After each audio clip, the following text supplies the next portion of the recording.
You are watching KUTV Primetime News with Mutegi K. Martin. Welcome back. You're still watching KUTV Primetime News, and we're here to talk about men's health. As I mentioned before, Men's Health Month is commemorated every year in the month of June, and this is meant to bring awareness to the health issues all men face and enrich their wellness through screening and educational campaigns. It is a time to raise awareness of preventable health problems and encourage early detection and treatment of diseases among men and boys. According to National Health Network, men on average die almost 5 years earlier than women. Part of the reason being that men are more reluctant to go to the doctor. Various studies have also shown that women go to the doctor twice as much as their male counterparts. It is noted through Men's Health Network also that women and men go to the doctors less often, and patients alike and doctors should be watchful for some of these diseases, especially the diseases that are unique to the men. Now, the month of June is with us, and we're here to encourage men and boys to seek regular medical advice and early treatment of disease and injury. And joining me right now live on set is Audrey Kevin, who is a public health specialist, to help us understand the problems that comes in the name of diseases that are affecting our men and how we can conquer this particular situation. Karibu sana. Thank you. How are you this evening? I'm very fine. All right. And you? I'm okay. Is there anything that I did not say while introducing you? Maybe there's something you want us to know about you before we go on. Yeah. Maybe you can hold the mic. Thank you. Audrey Kevin is a public health expert, and or let me say specialist, because for you to be an expert, maybe you have to have practice for maybe 10 years or maybe, let me say, They say 20 10,000 years. hours. 10,000 hours.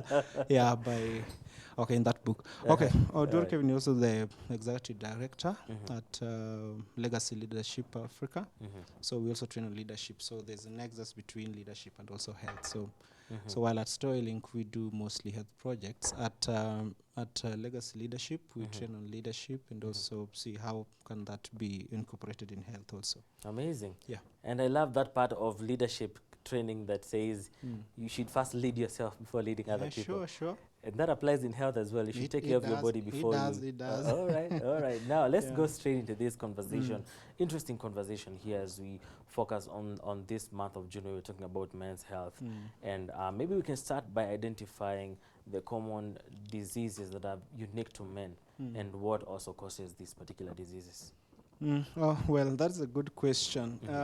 Let me start by saying that men will maybe exposed to a lot of diseases, but the most common diseases that men are exposed to are heart diseases.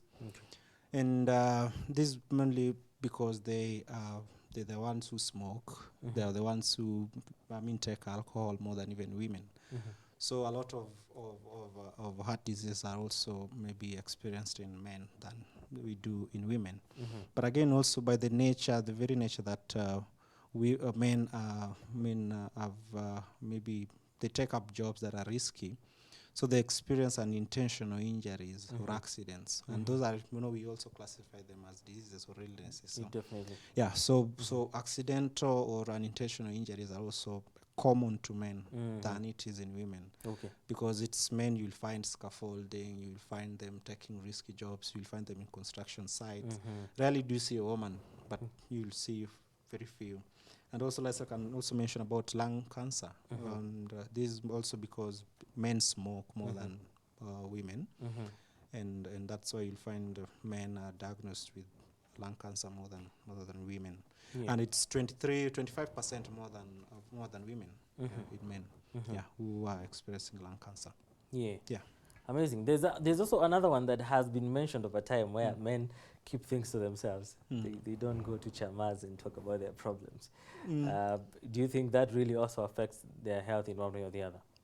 Yeah, well, that's a whole lot of discussion around men's health-seeking behavior, because you find that these are call it colloquial language, where people say man up or say it is unmanly for you to be talking about what you feel as a man. So you have to keep it to yourself. So So I find that men do not generally try to show. If maybe a little headache, they will keep it themselves.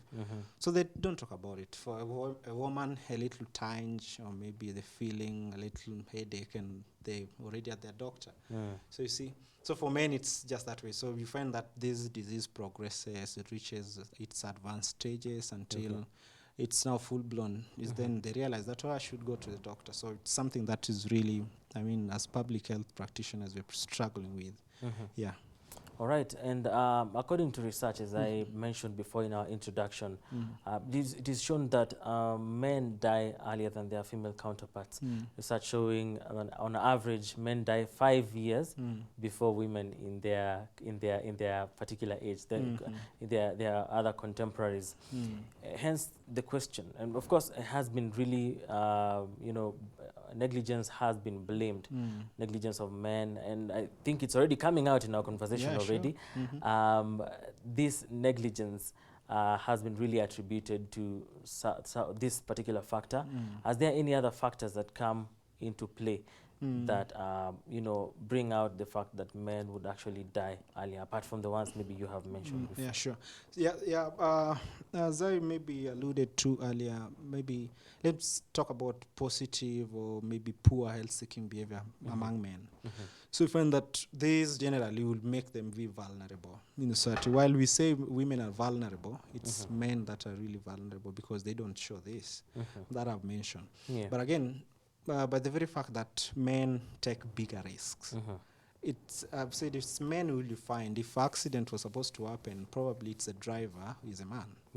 And so men take very big risks, and so they said you'll find them climbing on, very tall buildings or high-rise buildings. So if something were to happen even in a construction site, you'll find that it's men who are mostly going to die there. Definitely. So that's why they won't live up to their prime ages, or maybe and at around 65, most men die at around that age because of the very nature, and again, what we call our biological destiny.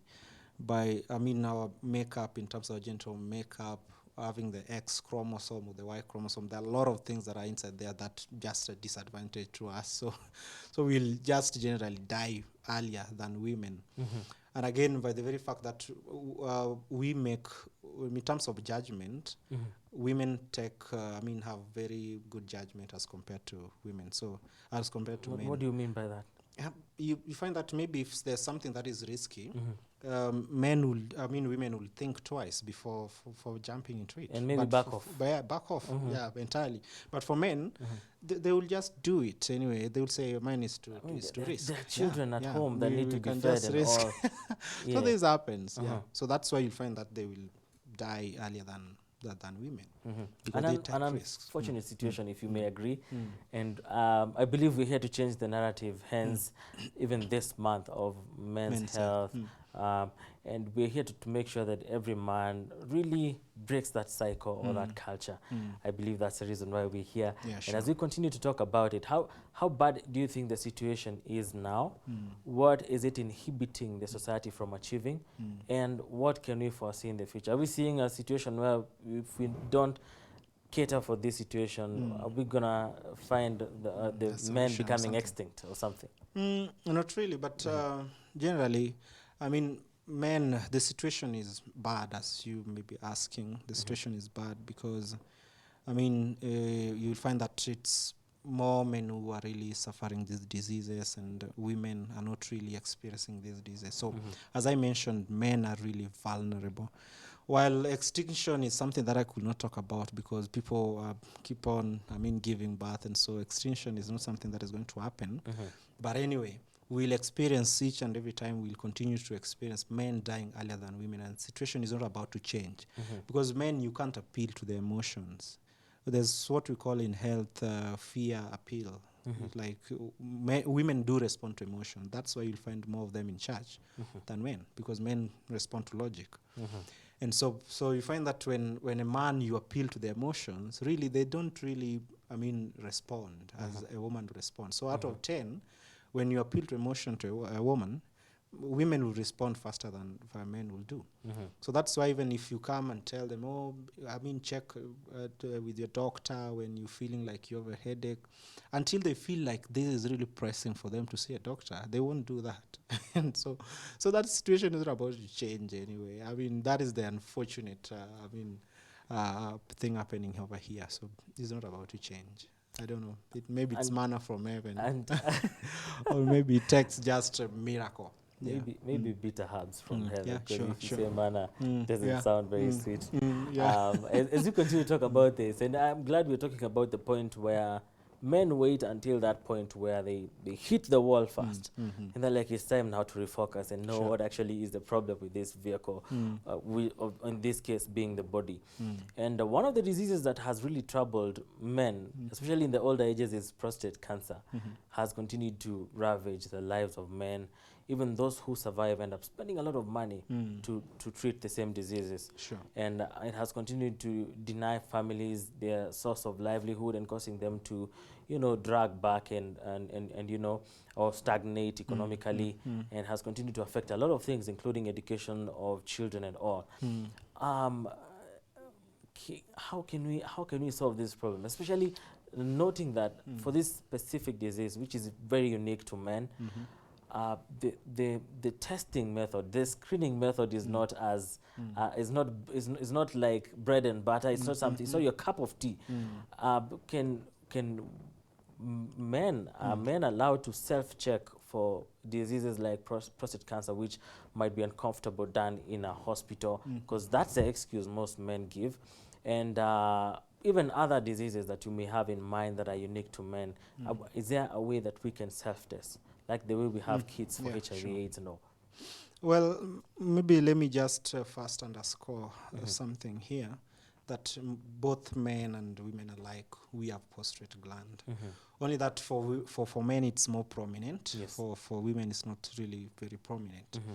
And so by the very nature of our anatomy as men, you find that the prostate is really inside. It's an internal gland. Yeah. It's a kind of a walnut-sized gland, and so you can't really kind of touch it, or as you would maybe testicles or something. So it's not really easy to self-test for prostate, and because it's an internal gland. Yeah. And any attempt to maybe self-examine is really discouraged. And from a public health standpoint, I will not recommend people self-testing because it requires a licensed medical practitioner to really examine this. It's a medical examination, and so it's not really physical. I mean, for women, I would encourage them to self-test for breast cancer by touching or maybe trying to touch their breast and see if there's a lump. It's not really possible for prostate. So it's really discouraged, so that you don't try to self-test. Because there are a lot of medical examinations, like what we call PSA, that is prostate specific antigen test that you need to take. There's also one that's called the DRA. So these are medical procedures. You can't just test for yourself because it's an internal organ. Yeah. You can't just touch it. Okay. Yeah, that is where the seminal fluid comes from and all these things. So being that it's internal organ, I mean, you just have to contact your doctor. So men have no hope in terms of self-testing on that particular one? There's no really hope, I mean, for self-testing at home. But this requires you to work with your doctor to examine. And you can't just do it yourself, even by your partner or with your partner. You can't do that. You may end up, sustaining some injuries that you may not want. So there can be collateral damage trying to examine. So self-test. Yeah. Easier said than done? Yeah. On that particular part of going to the doctor? Yeah. All right. Because I know you have dealt with a number of men, and it's probably easier said than done when you think about it. But now let's move on to a very touching story. Whenever it touches on food, it's really critical. And in our previous discussions here on our health talk, we have concluded that whatever you ingest in is really important as far as your health is concerned. Sure.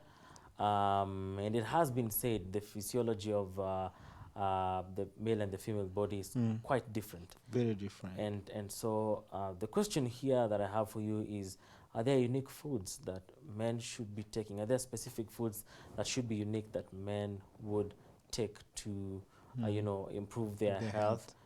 And what are these foods, and how can they actually come on board to make sure they take these foods like medicine? Well, thank you, Martin. That is a very good question in terms of what really men need to ingest. Well, I may not really say there are foods that are particular to men or women, but we know that women need a lot of vitamin-rich food or minerals by the very nature that maybe they experience blood loss, I mean, once every month. And so they need vitamins. Yeah. And for men, we don't really need a lot of vitamins. By, let me again also talk about how men are generally larger than women. And so there are a lot of need for energy to sustain that larger body. And so this goes against what we used to talk about, that mean surface area to volume ratio. So this doesn't apply here. But now, for men, they need food that are calorie dense to provide that critical energy to maintain that mass, because we have that muscle mass and women are not really masculine. And for us, we need calorie dense food. So you find that in a day, a man needs like 2,800 calories. So calories, the unit for measuring or energy in food, or you can say kilocalories. So 2,800. For women, they need 2,000 only.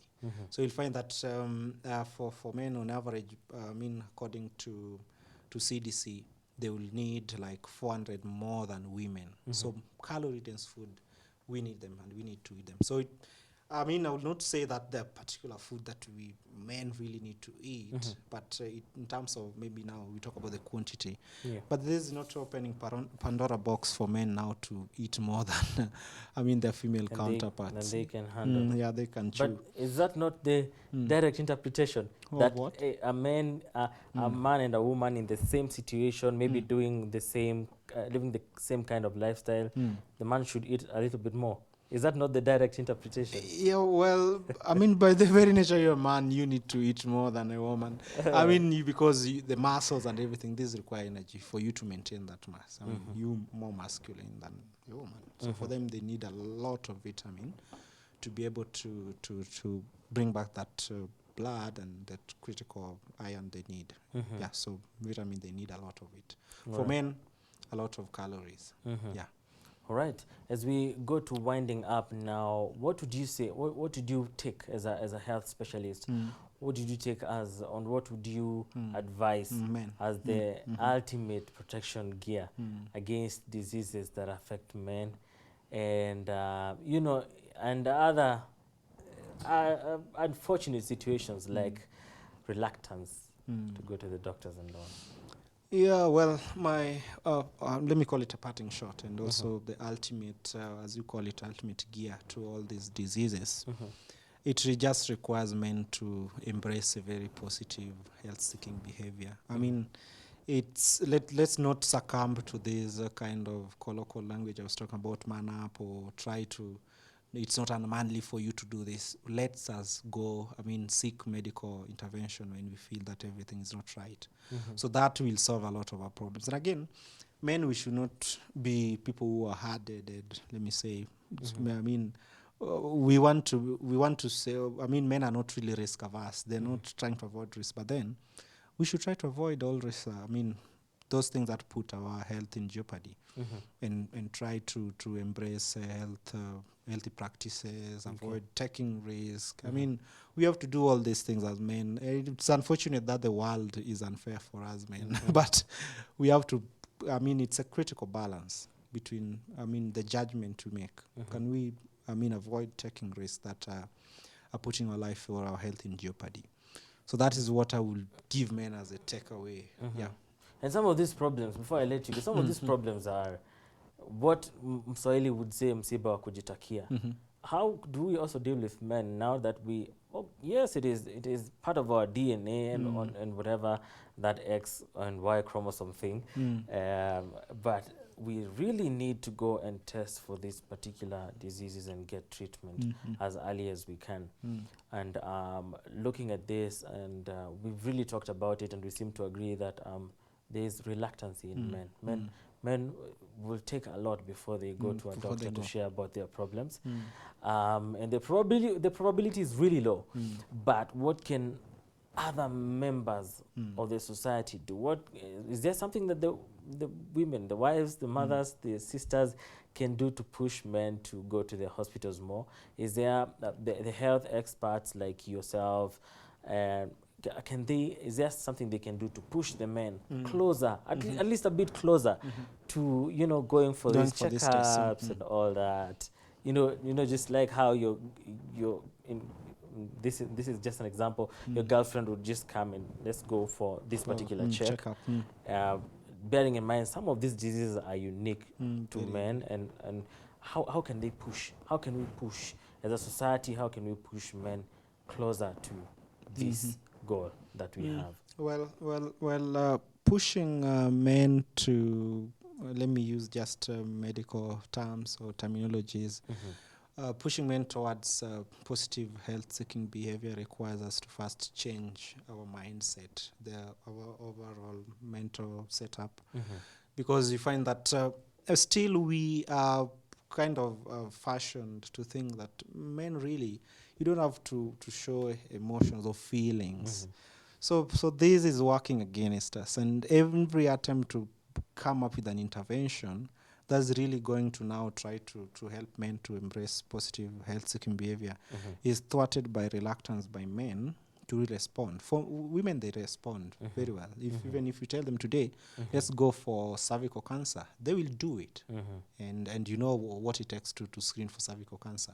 But men, they don't really respond to that. I mean, things that excite them are so different. So it's upon our female counterparts now to take these as their honors and responsibility to push men to really do this thing. So if you really love me, then there are things then you need to do and try to push me as a way of showing love. That I mean, let's go for medical checkup. And maybe engage them in a logical conversation. Engage them in logical. Don't appeal to their fears or what. They don't respond to that. All right. Thank you so much. To that. All right. Yeah, it was great. Thank you so much for joining us tonight. We hope to have you back sometime to continue to talk about health. We really love to address health in this particular setup and in our bulletins, so people can actually take care of their bodies, because we only have one take. It's one take. Someone said YOLO, you live once. It's as serious as that. You live once. You can't afford to, you know, it's not actually a term for excuse. It's a term for caution, if you ask me. And thank you so much for joining us. Looking forward to talking to you again. It's been a pleasure tonight. Thank you for having me too. Looking forward. All right. Thank you so much. That is Audrey Kevin, a public health specialist, talking to us about men's health in this Men's Health Month of June, where we remind people to get tested or screened and get treatment from our health practitioners. And we'll be having these particular conversations as long as we are in the month of June. So next week, stay tuned. We shall be going deeper into some of the things that really trouble men, but they seem to be running away from. We shall be having them in this particular conversation to make sure that you are informed. Wherever you are, whoever you are, you need a man in your society, a man who is healthy and functioning well. We take a short